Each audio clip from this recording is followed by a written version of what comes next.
दरवाजा बंद है। नमस्कार साथियों, लोगों को कहना चाहता हूं, ये लड़ाई विचारधारा की लड़ाई है, संविधान को बचाने की लड़ाई है, रिजर्वेशन को बढ़ाने की लड़ाई है, किसानों की, मजदूरों की रक्षा की लड़ाई है, बेरोजगार युवाओं की रक्षा की लड़ाई। एक तरफ कांग्रेस पार्टी जो अंबेडकर जी के संविधान को, गांधी जी के संविधान को, बुद्ध भगवान के संविधान को, नारायण गुरु बसवन्ना जी, फूले जी के संविधान को बचा रही है, संविधान की रक्षा कर रही है, और दूसरी तरफ आरएसएस और बीजेपी जो अंबेडकर जी के संविधान को खत्म करने में लगे हैं। और मैं यहाँ मीडिया के सामने कहना चाहता हूं कि कांग्रेस पार्टी का हर कार्यकर्ता, हर नेता ये कभी नहीं होने देगा, संविधान को हम कभी नहीं खत्म होने देंगे। धन्यवाद। एक सेकंड। अच्छा, हर महिला बैंक अकाउंट हर महीने 2,500 रुपए झारखंड की अगली सरकार देगी। ये हमारा फाउंडेशन है। झारखंड की हर महिला से कहना चाहता हूं और गरीब महिला से कहना चाहता हूं, जैसे ही हमारी सरकार आएगी आपको बैंक अकाउंट में हर महीने 2,500 रुपए मिलेगा। फूड सिक्योरिटी बहुत बड़ा मुद्दा है। 7 किलो हर महीने हर व्यक्ति को हमारी सरकार देगी। और गैस सिलेंडर के जो दाम नरेंद्र मोदी की सरकार ने बढ़ा रखे हैं उसको हम 450 रुपए का कर देंगे। स्वास्थ्य योजना, राजस्थान में हमने ऐतिहासिक स्वास्थ्य योजना लागू की थी। 25 लाख रुपए तक का वहां पे हेल्थ इंश्योरेंस था और बहुत सारे लोगों को फायदा हुआ। ऑपरेशन करवाना हो, हार्ट, पेट का, किडनी का, हार्ट का वैल्व बदलना हो, स्टेंट करवानी हो, गरीब से गरीब व्यक्ति इस योजना का फायदा उठा सकता था। वही एक्सपीरियंस हम झारखंड के लोगों को देना चाहते हैं और इसीलिए हम झारखंड के लोगों के लिए स्वास्थ्य बीमा योजना 15 लाख रुपए तक का हेल्थ केयर कवर। आप प्राइवेट अस्पताल में कोई भी सर्जरी करवा पाएंगे, चाहे दिल की हो, किडनी की हो, लिवर की हो, जॉइंट रिप्लेसमेंट हो। 15 लाख रुपए तक का जो बिल है झारखंड की सरकार आपके लिए उसका पेमेंट दे देगी। किसानों के लिए धान की एमएसपी आज 2,400 रुपए प्रति क्विंटल है। आने वाले समय में जब हमारी सरकार बनेगी 3,200 रुपए प्रति क्विंटल हमारी सरकार झारखंड के किसानों को धान के लिए देगी। और जो हमारे युवा हैं जिनको नरेंद्र मोदी जी ने बेरोजगार किया है नोटबंदी करके, गलत जीएसटी लागू करके, उनको हम कहना चाहते हैं कि हमारे चीफ मिनिस्टर ने कमिटमेंट दिया है कि अगले 5 साल में उनकी कोशिश होगी कि 10 लाख युवाओं को रोजगार दें। हम इसको अपना पूरा समर्थन देंगे और हमारी भी कोशिश होगी कि 10 लाख युवाओं को झारखंड में रोजगार मिले। 500 एकड़ के इंडस्ट्रियल पार्क हर डिस्ट्रिक्ट में हम बनाएंगे और डिग्री कॉलेज हर ब्लॉक में और प्रोफेशनल कॉलेजेस हर डिस्ट्रिक्ट में। ये हमारा प्रोग्राम है। इसकी पूरी फाइनेंशियल प्लानिंग हमने की है और जो यहाँ हम कह रहे हैं ये हमारा कमिटमेंट है, हमें झारखंड की जनता को देना। एक तरफ इंडिया गठबंधन, कांग्रेस पार्टी जो संविधान की रक्षा कर रही है और गरीबों की सरकार, किसानों की, मजदूरों की, पिछड़ों की, दलितों, आदिवासियों की सरकार चलाना चाहते हैं। और दूसरी तरफ वो शक्तियां जो संविधान को, अंबेडकर जी के संविधान को क्रश करना चाहती हैं, खत्म करना चाहती हैं, फाड़कर फेंकना चाहती हैं। और ये उनके सीनियर नेताओं ने कहा है, ये सिर्फ मैं नहीं कह रहा हूं, बीजेपी के सीनियर नेताओं ने, आरएसएस के सीनियर नेताओं ने कहा है कि वो कॉन्स्टिट्यूशन को रद्द करना चाहते हैं, बदलना चाहते हैं। 2-3 चीजें हमारे लिए क्रिटिकल हैं। लोकसभा में मैंने कहा कि कांग्रेस पार्टी और इंडिया गठबंधन जाति जनगणना करवाएगी। हम ये पता लगाना चाहते हैं कि इस देश में पिछड़े वर्ग के कितने लोग हैं, दलित कितने हैं, आदिवासी कितने हैं और उनकी भागीदारी कितनी है, कौन सी संस्थाओं में उनका पार्टिसिपेशन है, कॉर्पोरेट इंडिया में क्या पार्टिसिपेशन है, जुडिशरी में क्या पार्टिसिपेशन है। तो मैंने स्वयं लोकसभा में कहा कि जाति जनगणना को हम करेंगे और वहीं मैंने कहा कि जो 50% का आर्टिफिशियल बैरियर लगा रखा है, जहां 50% पर रिजर्वेशन को रोक रखा है, इस बैरियर को, इस दीवार को कांग्रेस पार्टी और इंडिया गठबंधन तोड़ के परे कर देगी। प्रधानमंत्री झूठ बोलते हैं और कहते हैं कि मैं रिजर्वेशन के खिलाफ हूं। मैं रिजर्वेशन के खिलाफ नहीं हूं, मैं रिजर्वेशन को 50% से ज्यादा बढ़ाना चाहता हूं। और मैंने लोकसभा में प्रधानमंत्री को कहा कि आप बढ़ाइए, मैंने प्रधानमंत्री जी को कहा कि आप जाति जनगणना कीजिए, हम आपको पूरा सपोर्ट देंगे, और प्रधानमंत्री ने मेरा जवाब तक नहीं दिया। तो ये रियलिटी है। झारखंड में हमारी स्ट्रेटजी है, फाउंडेशन उसका, यहां भी हम जाति जनगणना करेंगे और यहां भी हम रिजर्वेशन को बढ़ाएंगे, इंक्रीज करेंगे। एसटी के रिजर्वेशन को 26% से 28%, एससी रिजर्वेशन 10% से 12%, ओबीसी रिजर्वेशन 14% से 27%। हम ये कोशिश कर रहे हैं, बीजेपी के लोग इसको रोकते हैं, इसको रोक रहे हैं, इसको आगे नहीं जाने देते। हमारा जो मेन प्रोग्राम है, और मैं हर भाषण में कह रहा हूं कि नरेंद्र मोदी जी देश का धर्म, जमीन, जल, जंगल 3-4 बड़े अरबपतियों को देते हैं। अदानी जी को धारा में देने की कोशिश कर रहे हैं, 1 लाख करोड़ रुपए की जमीन है। झारखंड में अरबपतियों को माइन, जमीन, जल, जंगल देते हैं। हम गरीबों की सरकार चलाना चाहते हैं, हम अरबपतियों की सरकार नहीं चलाना। की सरकार का है पैसा, वो दिल्ली की सरकार दे नहीं रही है। लैंड कॉम्पेंसेशन का पैसा है, कोल रॉयल्टी का पैसा है, और ये झारखंड के खिलाफ बीजेपी की सरकार काम कर रही है। और झारखंड के लोगों को मालूम होना चाहिए कि नरेंद्र मोदी जी का, अदानी का पैसा नहीं है, ये आपका पैसा है, ये आपके डेवलपमेंट का पैसा है, शिक्षा का, स्वास्थ्य का पैसा है, और ये आपको मिलना चाहिए था, और बीजेपी ने आपको ये नहीं दिया। तो ये आपको मालूम होना चाहिए। सर, और बात करें बीजेपी की, तो बीजेपी का पहले नारा था बटेंगे तो कटेंगे। अगर नया नारा आ गया, एक रहेंगे तो सेफ रहेंगे। एक रहेंगे तो सेफ रहेंगे। और आपका सवाल क्या है? कोई नारा, आपका सवाल है कौन सेफ रहेगा और कौन एक रहेंगे। मैं आपको बताता हूँ, मैंने मुंबई में भी इसकी चर्चा की। हमने आपने देखा, हमने वहां पे पूरा नारा समझाया, सेफ दिखाया, और सेफ के अंदर धारावी का मैप था। नरेंद्र मोदी जी का कहना है कि अगर अंबानी जी और नरेंद्र मोदी जी, अमित शाह जी एक रहेंगे तो वो सेफ रहेंगे। ये नारा है उनका। पूरा देश जानता है कि सरकार अदानी जी के लिए चलती है।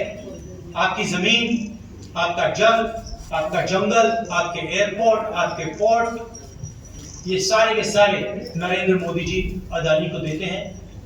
कांग्रेस पार्टी गरीबों की सरकार चलाती है। हम रिजर्वेशन की बात करते हैं, हम विकास की बात करते हैं, बेरोजगारी की बात करते हैं, जाति जनगणना की बात करते हैं। तो ये क्लियर है, लड़ाई विचारधारा के, दो विचारधारा के बीच में है। हम कॉन्स्टिट्यूशन को बचा रहे हैं। कॉन्स्टिट्यूशन में कहीं नहीं लिखा कि एक व्यक्ति को हिंदुस्तान के सारे एयरपोर्ट दिए जाए, एक व्यक्ति को झारखंड की जमीन, जल, जंगल दिया जाए, कहीं नहीं लिखा कॉन्स्टिट्यूशन। ये लड़ाई। विनोद ओझा, दैनिक भास्कर। नमस्कार राहुल जी, आप जेएमएन ने ये घोषणा की थी, उसको कैसे देखते हैं आप सब? देखिए, मणिपुर में जो हो रहा है पूरे देश को मालूम है। 1.5 साल हो गए, 1.5 साल हो गए, मणिपुर हिंदुस्तान का स्टेट है। मगर प्रधानमंत्री आज तक मणिपुर नहीं गए, और मणिपुर में मैं गया हूं, मैंने अपनी आंखों से जो हो रहा है देखा है। हमारी पूरी सपोर्ट है। हमने सरकार को कहा है कि जल्दी से जल्दी हिंसा को बंद कीजिए, मगर नहीं हो रहा है। और इसमें वेस्टेड इंटरेस्ट किसी का तो है।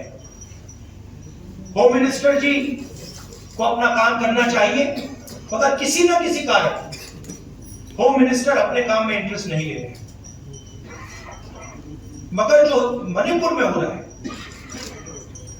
पूरा देश जानता है, बिल्कुल गलत हो रहा है, और हिंसा को एकदम वहां पे बंद होना चाहिए। और एक बार फिर शांति आनी चाहिए। और जो मैंने कहा भारत छोड़ो यात्रा में, जो मैंने कहा 4000 किलोमीटर हम चले, कन्याकुमारी से कश्मीर, नफरत के पास आ गए, मोहब्बत की दुकान। हमने मैसेज दिया कि अगर आप नफरत फैलाओगे तो आग लगेगी, और बीजेपी के लोगों ने नफरत फैलाई है और इसीलिए आग लगती है। आग को सिर्फ कांग्रेस पार्टी मिटा सकती है, क्योंकि हम मोहब्बत की बात करते हैं, भाईचारे की बात करते हैं, और हम नफरत को मिटाते हैं। और भाषण में मैं कहता हूं, नफरत को नफरत नहीं हरा सकती है, नफरत को नफरत से नहीं काटा जा सकता है। इसीलिए हम कहते हैं मोहब्बत की दुकान। SRP मुकेश टाइम्स ऑफ ये जो बात है, और ये मैं हर प्रदेश में कहता हूं, जो आपने बेरोजगारी की बात उठाई, उसका मेन कारण है कि नरेंद्र मोदी की सरकार ने नोटबंदी की और गलत GST लागू की। और ये दो चीजें, ये योजनाएं नहीं है, ये डेवलपमेंट प्रोग्राम नहीं है, ये छोटे व्यापारियों को, स्मॉल और मीडियम बिजनेसेस को मारने के हथियार है। और ये नरेंद्र मोदी जी ने इसलिए किया है क्योंकि जो छोटे बिजनेस वाले हैं, छोटे व्यापारी हैं, स्मॉल मीडियम बिजनेस वाले जो इनोवेशन करते हैं, जो रोजगार देते हैं, वो खत्म हो जाए, और अदानी अंबानी जैसे अरबपति चाइना का माल हिंदुस्तान में बेचे। तो ये नेशनल लेवल में इशू है, और झारखंड की सरकार काम कर रही है, मगर माहौल बीजेपी के लोगों ने और पूरा स्ट्रक्चर बीजेपी के लोगों ने तोड़ रखा है। तो सच्चाई है कि हिंदुस्तान चाहे भी तो रोजगार पैदा करना आसान नहीं है, क्योंकि बैंक के दरवाजे स्मॉल और मीडियम बिजनेस के लिए बंद हैं, बैंक के दरवाजे अरबपतियों के लिए खुले हैं।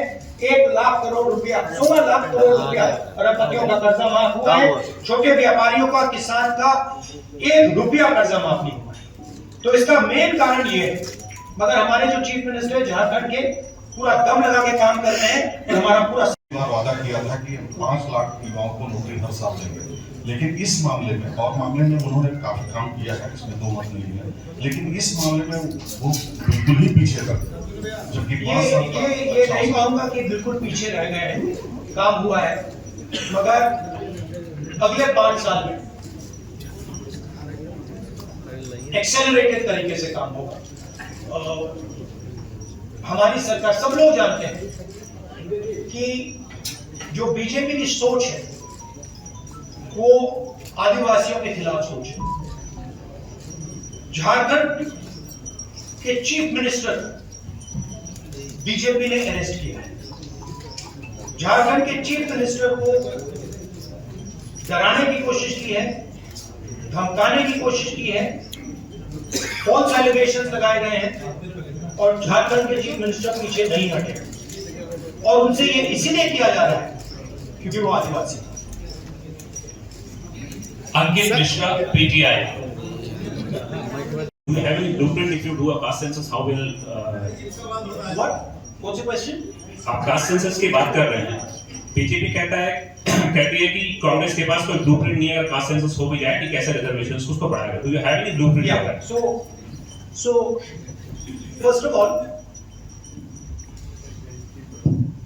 UPA and Congress came out with the idea of caste census. And I consider it a mistake that we did not implement it then. I consider it a mistake. We have a government in Telangana and we have a government in Karnataka. We are doing a detailed exercise, a public exercise, where we are having a conversation with different stakeholders in Telangana, and we are preparing the questions of the caste census through a public discussion. We have a very clear vision for the caste census, and I guarantee you that when we implement the caste census, which we will do, as I have committed in the Lok Sabha, and we will do in Jharkhand, it will be a huge step in the transformation and the development of this country. What is the blueprint and what is the idea? It's a beautiful idea. The idea is that today,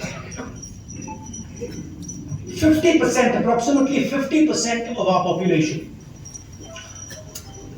is from the OBC community. Approximately 15% is from the tribal, from the Dalit community, who have been disrespected for thousands of years, who have been called untouchables for thousands of years. And then there is the Adivasi community, 8%, who the BJP is trying to call Vanvasis. They are not Vanvasis, they are Adivasis. Right? Now, the problem is that these people do not have access to power. In fact, if I look at my media friends, look at the media companies, look at the owners of the media companies,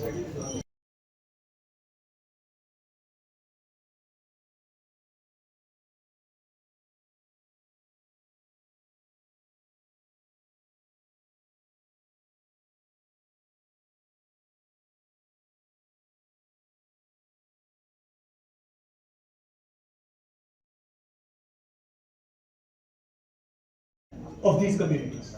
What is the population of Dalit community, tribal communities, OBC communities, different communities within these communities? Then we are going to do an institutional survey. So then we are going to say, okay, now what is the participation of these people in the government of India, in the institutions of India, in institutions like the Fourth Estate, media, corporate India. We're going to check where are these people. Do they actually exist? Do they have power? We are also going to check how much of India's wealth is controlled by the Adivasis. How much of India's wealth is actually in Adivasis' hands? How much of India's wealth is actually in backward OBC communities' hands? How much of India's wealth is in Dalit hands? And then we will have a blueprint. We will have what in the 21st century is called gold data.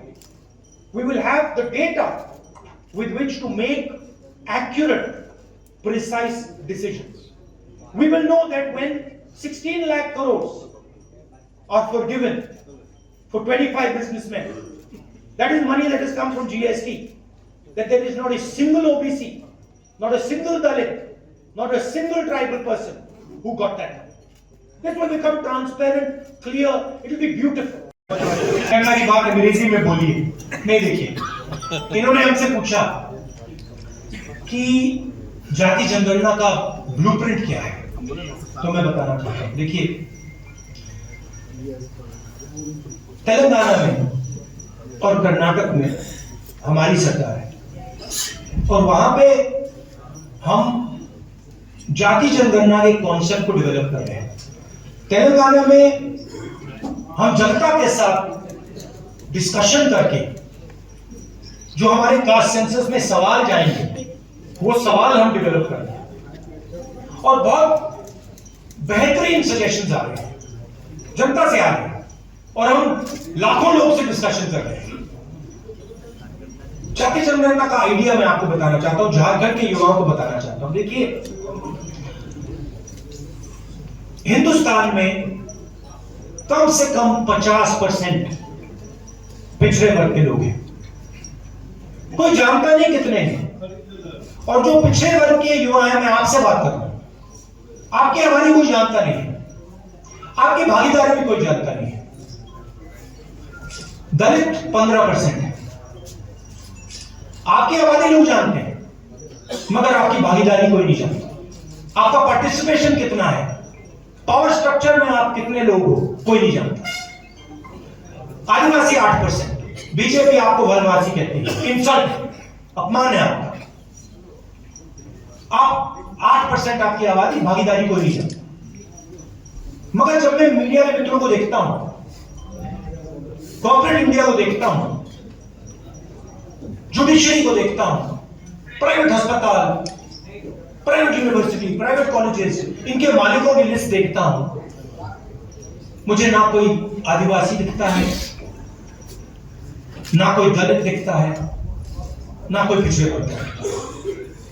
Media के आप सबसे बड़े पत्रकारों की list निकालिए, anchors की list निकालिए, वहां आपको आदिवासी नहीं मिलेगा, दलित नहीं मिलेगा, पिछड़े वर्ग का कोई नहीं मिलेगा। तो सवाल यह है कि 73% दलित आदिवासी पिछड़े लोग हैं, और इनका हिंदुस्तान के पावर स्ट्रक्चर में कितनी जगह है, कितना पार्टिसिपेशन है, इस सवाल का हम जवाब निकालना चाहते हैं। मैं जानता हूं कि नरेंद्र मोदी जी ने 20-25 अरबपतियों का 16 लाख करोड़ रुपया कर्जा माफ किया है, और मैं ये भी जानता हूं कि अगर हम उन कंपनीज के मालिकों की लिस्ट निकालें, उनकी सीनियर मैनेजमेंट की लिस्ट निकालें, जिन लोगों को करोड़ों रुपए की सैलरी मिलती है,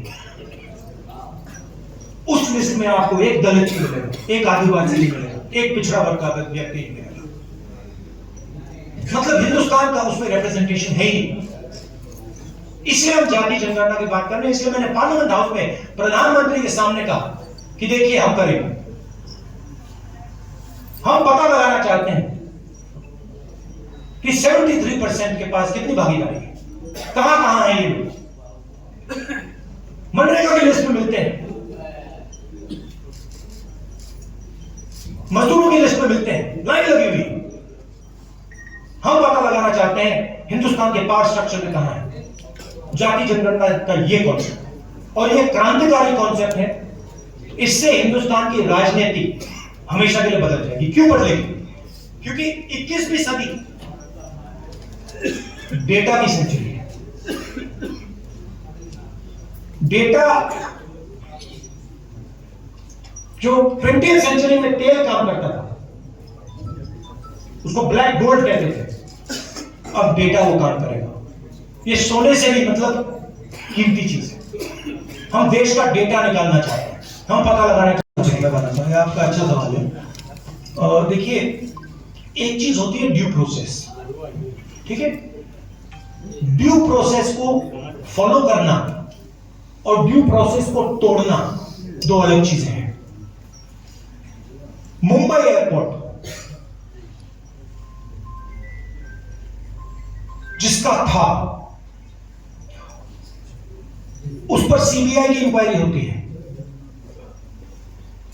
ईडी का प्रेशर लगता है, इनकम टैक्स डिपार्टमेंट आता है, उसको डराकर धमकाकर उससे एयरपोर्ट छीनकर अदानी को दिया जाता है।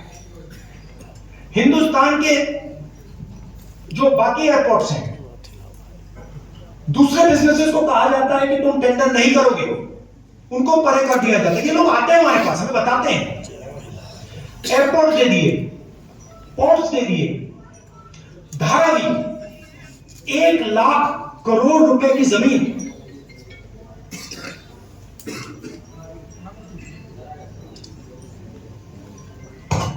नॉन ट्रांसपेरेंट टेंडर,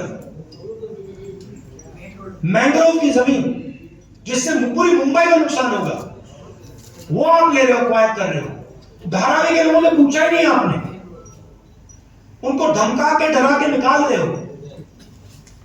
ये ड्यू प्रोसेस नहीं है, ये चोरी है।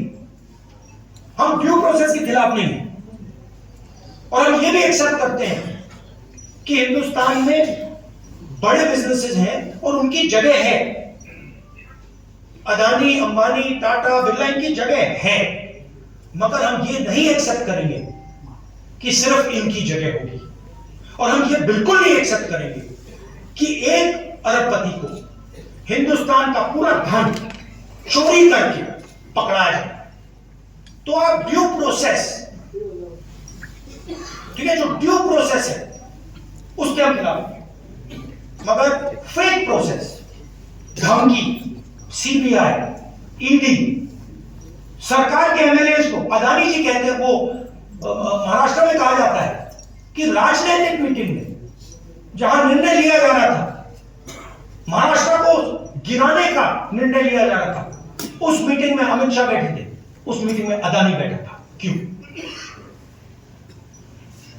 अदानी जी महाराष्ट्र की सरकार को डिस्टर्ब क्यों कर रहे हैं? इसके खिलाफ लोगों ने एमएलए चुने हैं। आप करोड़ों रुपए देकर डेमोक्रेटिक प्रोसेस को तोड़ रहे हो। बीजेपी कर रही है नारायण